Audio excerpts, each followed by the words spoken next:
Short story 115, The Lost Melody. Elena clutched her violin case tightly, a nervous tremor running through her fingers. The grand outdoors of the Royal Concert Hall loomed ahead, casting long shadows in the late afternoon sun. Today was the day of the citywide music competition, a chance for young musicians like Elena to showcase their talent and win a coveted scholarship to study abroad. Taking a deep breath, Elena pushed open the doors and stepped into the bustling lobby. The air crackled with nervous excitement. Young musicians, some barely teenagers, scurried around, their instruments glinting under the ornate chandeliers. A cellist practiced scales with furrowed brows. A group of violinists huddled together comparing notes, both musical and figurative, and the lone flutist warmed up, her cheeks puffed out in concentration. Elena found a quiet corner and loosened the straps of her violin case. Inside, nestled in plush velvet, lay her most prized possession, a beautiful old violin, its wood a deep, rich brown, its strings aged to a golden hue. This wasn't just any instrument, it had belonged to her grandmother, a renowned violinist who had passed away when Elena was just a child. Her grandmother had filled Elena's world with music, memories of their cozy apartment filled with the sweetest strains of violin practice brought a comforting warmth to Elena's heart. Suddenly, a booming voice echoed through the lobby. "Attention, contestants! Please make your way to the green room for the final draw."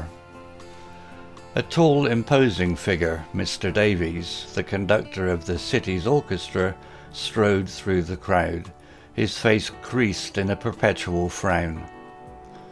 Elena joined the throng of musicians shuffling towards the green room, a knot of anxiety tightening in her stomach. The draw would determine the order of performances, and drawing last could mean a long, agonizing wait backstage. Inside the green room, the tension was palpable. Names were drawn from a velvet pouch, and a collective sigh of relief went up after each one. Finally, only Elena remained, her heart hammered against her ribs as Mr. Davies reached into the pouch. "And the final contestant is," he boomed, drawing out the suspense, "Elena Rodriguez." Elena's face flushed crimson. Last. The wait backstage was excruciating. The muffled sounds of triumphant performances and disappointed sighs filtered through the thin walls. With each passing minute, Elena's confidence dwindled. Then a friendly hand touched her shoulder. Turning, she saw a woman with a warm smile and a clarinet tucked under her arm. "Hey, you must be Elena. I'm Nadia. And don't worry about going last," she said brightly. "It just means you get to hear everyone else and learn what the judges are looking for." Nadia's positive attitude was infectious. They chatted about music, their dreams, and their shared nerves. Soon the tension in the air seemed less suffocating.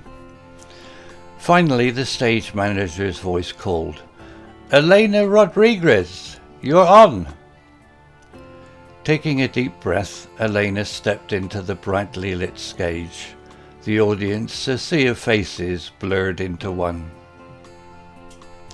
Her fingers instinctively found their positions on the familiar wood of the violin. Raising the bow, she closed her eyes and thought of her grandmother.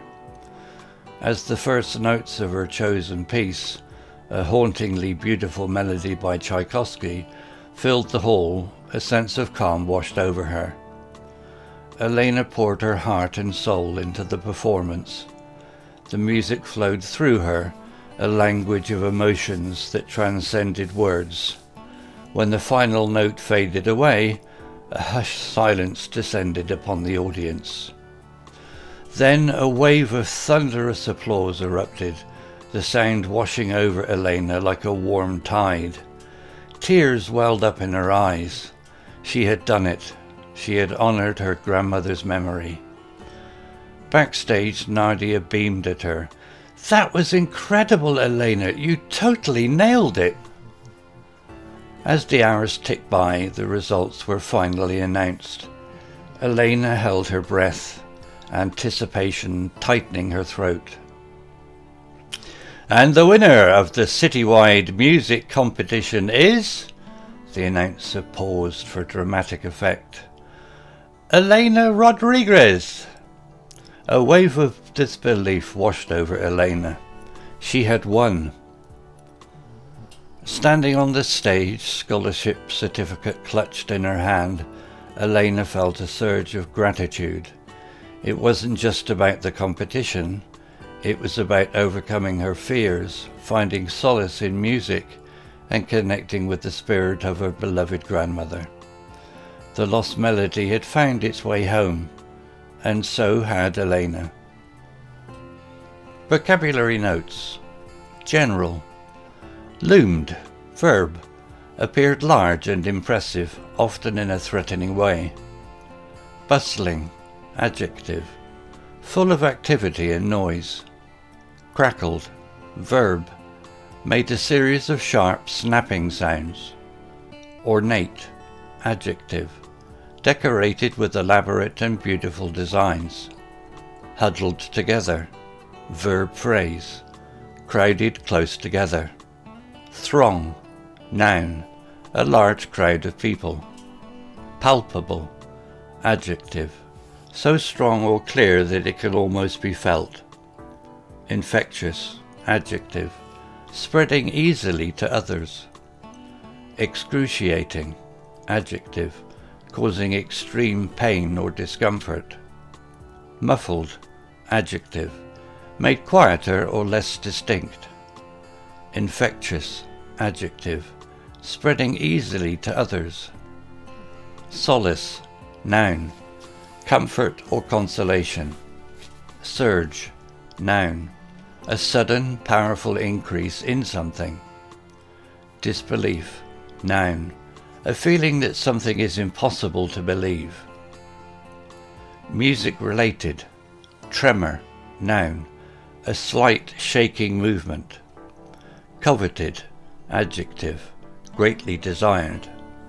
Nervously, adverb, in a worried or anxious way. Strains, noun, soft, sweet musical sounds. Velvet, noun, a soft, luxurious fabric. Flutist, noun, a person who plays the flute. Concerto, noun, a complex musical piece for a soloist and orchestra. Draw, noun, the act of selecting someone or something at random. Perpetual, adjective, never ending or continuing forever. Thumping, adverb, with a loud regular beat. Clarinet, noun, a single reed woodwind instrument with a high-pitched sound. Hauntingly, adverb, in a way that is mysterious and beautiful but also a little sad. Hushed silence, noun phrase, a complete and sudden quiet. Thunderous, adjective, very loud and powerful. Solace, noun, comfort or consolation found in music in this case. Figurative language, a knot of anxiety tightening in her stomach. This simile compares the feeling of anxiety to a physical knot. The music flowed through her, a language of emotions that transcended words. This metaphor compares music to a language that can express emotions beyond words. A wave of thunderous applause erupted. This metaphor compares the sound of applause to a wave. The lost melody had found its way home. This metaphor refers to the melody representing Elena's connection to her grandmother. Story written by Google Bard AI. Image created by Adobe Firefly AI. Hello, this is Steve. If you enjoyed the story, please would you click on the like icon and take the time to leave a meaningful comment. If you want to know when the next story has been uploaded, please click on the notify bell icon to be notified. If you haven't already, please subscribe to my channel and tell your English learning friends so they can benefit too. Thank you.